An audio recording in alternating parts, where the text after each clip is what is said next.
আচ্ছা, তাহলে আমি এখন গল্পটা পড়া শুরু করছি। আপনি মনোযোগ দিয়ে শুনুন। আমার নাম রুমি। আমার বয়স 19 বছর। কলেজে ভর্তি হওয়ার সাথে সাথেই আমার বিয়ে হয়ে যায়। রাকিবকে বিয়ে করে এসেছিলাম এই বাড়িতে 5 বছর আগে। ভালোবাসার বিয়ে না হলেও সে ভালো মানুষ, দায়িত্বশীল। কিন্তু আমাদের দাম্পত্যে ছন্দ ছিল না। রাকিবের কর্পোরেট জীবনের ব্যস্ততা, দেশের বাইরে চলে যাওয়া, আর আমি এক নীরব গৃহিণী, যার কাজ শুধু অপেক্ষা। প্রথম দিকে সময় কাটত ফোনে, ভিডিও কলে। পরে সময় আর মন দুই দূরে চলে গেল। আরিফ আমার দেবর, তখন বিশ্ববিদ্যালয়ের ছাত্র। সে সহজ, প্রাণবন্ত আর চোখে ঝকমকে স্বপ্ন। কিন্তু আমি তখন কেবল ভাবি, তার আর আমার মাঝে দেওয়াল তো সমাজ টেনে দিয়েছে। কিন্তু দিনগুলো পাল্টাতে থাকলো। এক সন্ধ্যায় আমি ছাদে বসেছিলাম। বাতাসে ছিল এক ধরনের বিষণ্ণতা। হঠাৎ আরিফ এসে বলল, ভাবি, আপনি একা থাকেন খুব, আপনি হাসেন না এখন আর। আমি অবাক হয়ে তাকালাম তার দিকে। সে চোখ ফিরিয়ে নিল। তোমার এসব খেয়াল রাখার দরকার নেই আরিফ, বললেও মনে হচ্ছিল তারও বুঝে ফেলা ভালোই লাগছে। এরপর থেকে তার চোখে আমি এক অদ্ভুত প্রশ্রয় দেখতাম। সে গল্প করত, আমার রান্নার প্রশংসা করত, মাঝে মধ্যে বই এনে দিত। আর একদিন সে বলেই ফেলল, ভাবি, কেউ যদি কাউকে শুধু সম্মান করে, তাতে কি ভালোবাসা জন্মায় না? আমি চুপ করেছিলাম, কিন্তু মনের ভেতর ঢেউ বয়ে গিয়েছিল।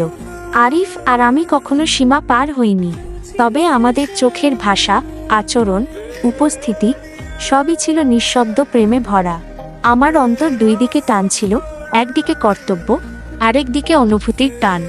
একদিন রাতে আরিফ বলল, আপনি চাইলে আমি নিজেকে আপনার ছায়া করে রাখব, শুধু পাশে থাকব, কোনো দাবি ছাড়াই। আমার চোখ ভিজে উঠেছিল। আমি জানি এই ভালোবাসা সমাজের চোখে অপরাধ হতে পারে, কিন্তু অনুভব কি কখনো নিয়ম মানে? সেদিন বিকেল বেলা ছিল অন্যরকম। আকাশে এক অদ্ভুত রং, বাতাস ভারী। আরিফ হঠাৎ করেই বলল, ভাবি, আমি কাল চলে যাচ্ছি। ঢাকায় একটা চাকরির অফার এসেছে। আমি কিছু বলতে পারিনি। মুখে না বলা, চোখে আটকে থাকা কিছু কথা ঠোঁট ছুঁতেই চাইছিল, কিন্তু অভ্যাস আমাকে থামিয়ে দিয়েছিল। রাতে রান্নাঘরের জানালায় দাঁড়িয়েছিলাম। হঠাৎ দেখি আরিফ আমার পিছনে এসে দাঁড়িয়েছে। সে বলল, আপনার দেওয়া বইটা পড়ছিলাম। শেষ পাতায় একটা চিঠি ছিল আপনার হাতের লেখা। আপনি কি জানতেন? আমি থমকে গিয়েছিলাম। চিঠিটা? না, সেটা তো আমি বহু বছর আগে লিখেছিলাম, যখন মনে হয়েছিল আমার অস্তিত্ব হারিয়ে যাচ্ছে।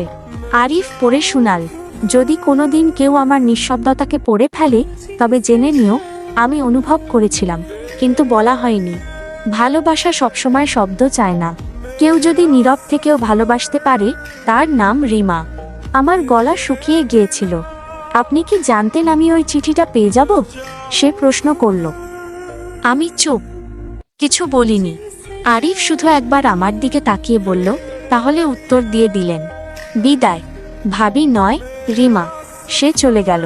আমি জানি না সে সত্যিই চাকরির জন্য যাচ্ছে, নাকি চলে গেল চিরতরের জন্য।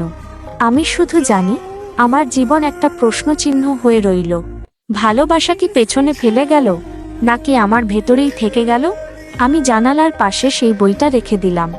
শেষ পাতাটা খোলা, হয়তো কেউ আবার পড়বে। গল্পটি কেমন লাগলো?